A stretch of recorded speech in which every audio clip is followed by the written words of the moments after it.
जंग के मैदान में खामोशी हमेशा खतरे की घंटी होती है, लेकिन जब जमीन पर ये अजीब व गरीब नीली लेजर दौड़ने लगी तो सिपाहियों को अंदाजा हो गया कि ये कोई आम दुश्मन नहीं है। ये एक डिजिटल जाल था जो सिर्फ मौत की निशानदेही करता है। अचानक फजा धुएं और आग से भर गई। एक बुलंदो बाला मशीनी हयूला मीख पहाड़ी से नमूदार हुआ। ये सिर्फ एक मशीन नहीं थी, बल्कि एक चलती फिरती तबाही थी। दर्जनों मिसाइल एक साथ फायर हुए जैसे आसमान से आग बरस रही हो। आग के शोले सिपाहियों का ताक़ुब कर रहे थे।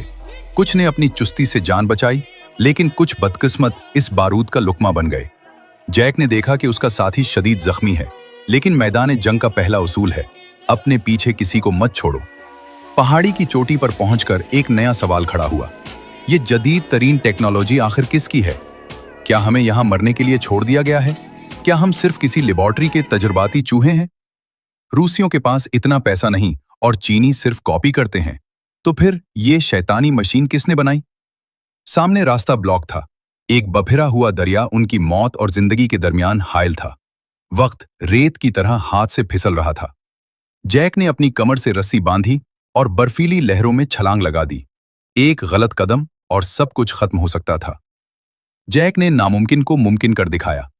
एक आर्जी जिप लाइन बनाई गई ताकि जख्मी सिपाही को बचाया जा सके। लेकिन जैसे ही वो दरिया के बीच पहुंचे, वो मशीनी शिकारी दोबारा उनके सर पर आ खड़ा हुआ। क्या वो इस बार बच पाएंगे या दरिया की लहरें उनका आखिरी ठिकाना बनेंगी?